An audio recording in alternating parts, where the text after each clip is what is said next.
My parents left me in the hotel. They packed their bags, they walked out of the room, they got in the car, and they drove away. I was 17 years old, in a city that wasn't home, with no car and no plan. Let me start with who my parents are, because it matters. My parents are, by almost any measure, relationship goals. That's not sarcasm. They are genuinely, visibly, almost aggressively in love with each other. My dad still looks at my mom like she's the punchline to a joke only he knows. My mom laughs at everything he says, real laughs, not polite ones. They hold hands in grocery stores, they slow dance in the kitchen, they are the couple that other couples point to and say, "That's what I want." I grew up watching that and thinking it was one of the best things about my life.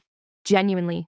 I have friends whose parents hate each other, friends whose parents stayed together out of obligation and made everyone in the house feel the weight of that choice every single day. I never had that. My house was warm, my parents were happy.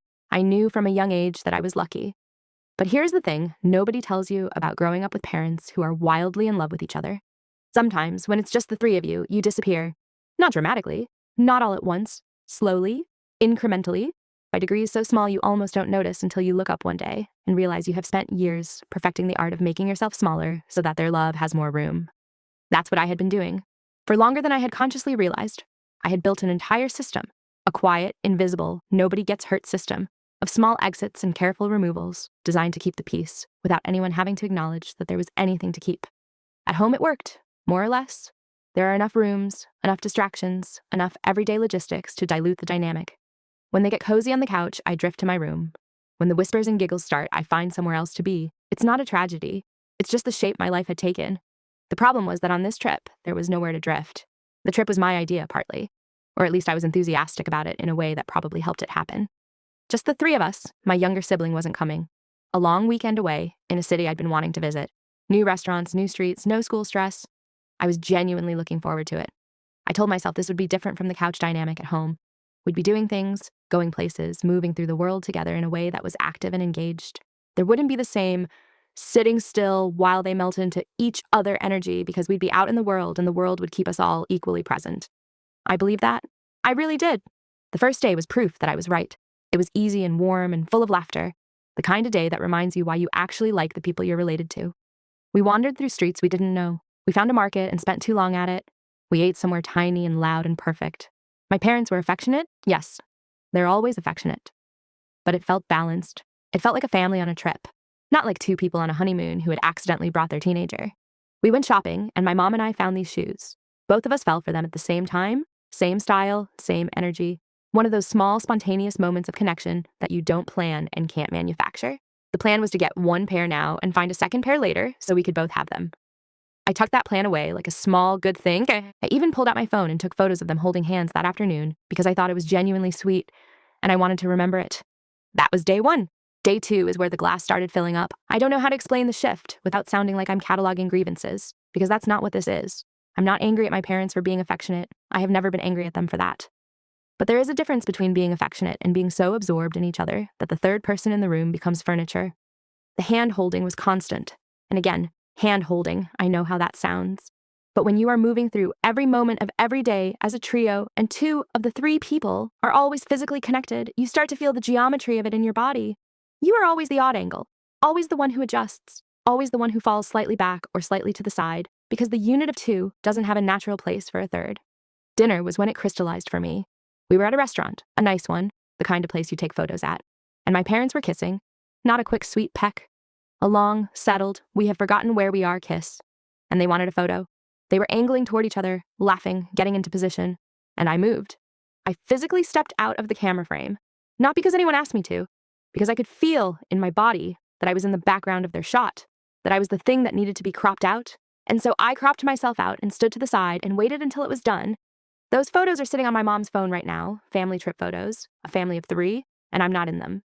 Then there were the shoes. My mom was wearing them to dinner. The ones we'd found together, the ones we were both getting, the little mother-daughter thing. My dad noticed, and he started commenting. Not in a general sweet way, in a specific, loaded, sensual way.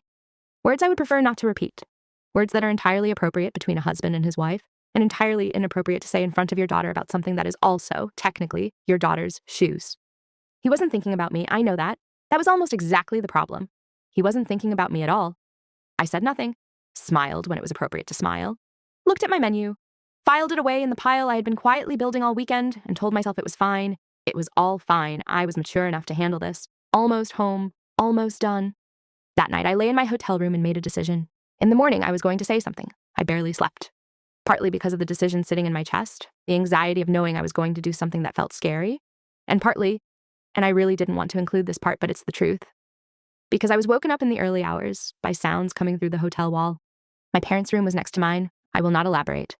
I lay in the dark and stared at the ceiling and added it to the pile and breathed through it until morning came. When I knocked on their door a few hours later, I had been awake for a long time. I was tired in a bone-deep way that had nothing to do with sleep. My mom answered in a good mood, relaxed, fresh, the natural ease of someone who had slept well and felt close to the person she loved. My dad was in the same energy, cheerful, light.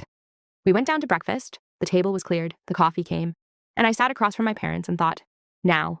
If not now, then never.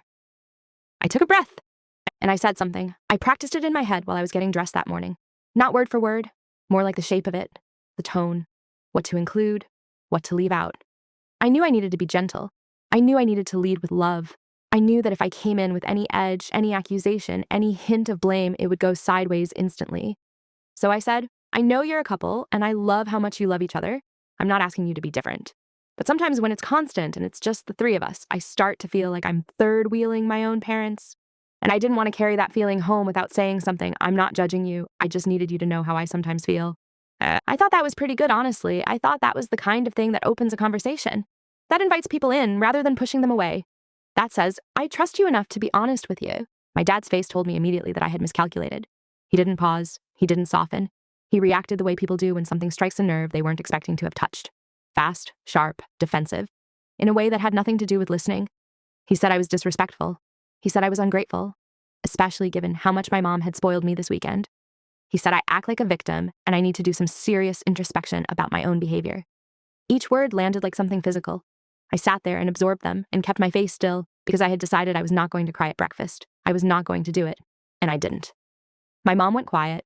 She didn't disagree with him. She didn't reach across the table to me. She looked past me, at her coffee, at the window, somewhere that wasn't my face. She was in the room, but she had left the conversation entirely. And it was over. Just like that. Done. The door had opened for exactly 1 second, and then it had slammed shut, and the sound of it was still ringing in my ears as we finished eating in silence and went upstairs to pack. I moved through the motions of checkout slowly, folding things, zipping things, the ordinary machinery of leaving a place.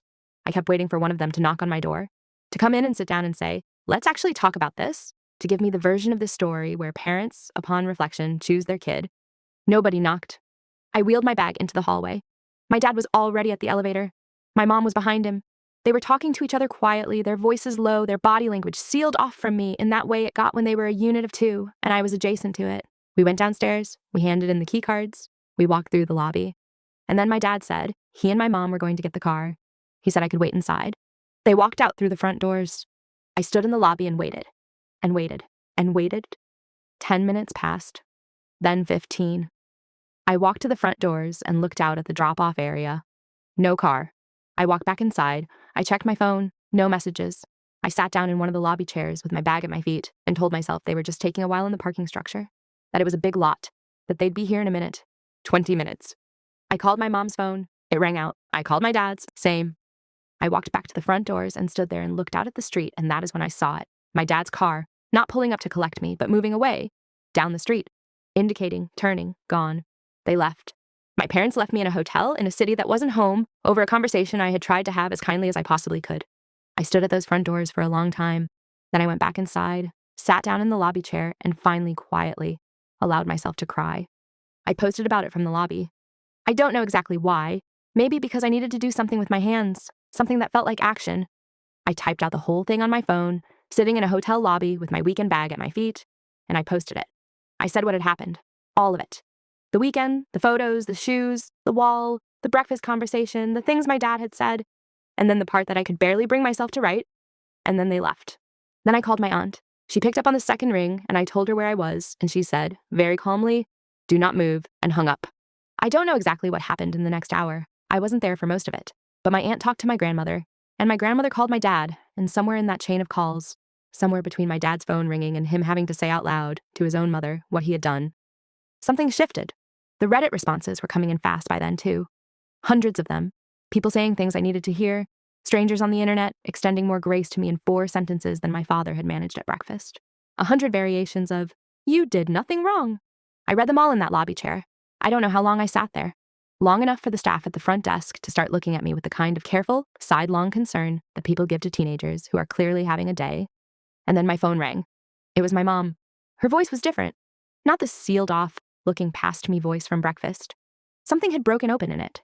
She sounded like herself. The real version, the one who laughed at markets and found shoes with me and was warm in the ways that made her my mom. She said, "We're coming back." I didn't say anything. She said, "We're already on the way. We're close. Stay where you are." I said, "Okay," she said. "I'm so sorry, baby." And that was the thing that finally broke me all the way. Not my dad's words at breakfast. Not the moment I watched the car leave. Not sitting alone in a lobby for an hour. It was those 3 words in my mother's real voice that made me put my hand over my mouth and squeeze my eyes shut in the middle of a hotel lobby and shake. They pulled up 15 minutes later. My dad got out of the car before my mom did. He walked through the doors and he looked at me sitting in that chair with my bag and my red eyes, and something moved across his face that I had never seen on him before. Not quite shame, something deeper than shame.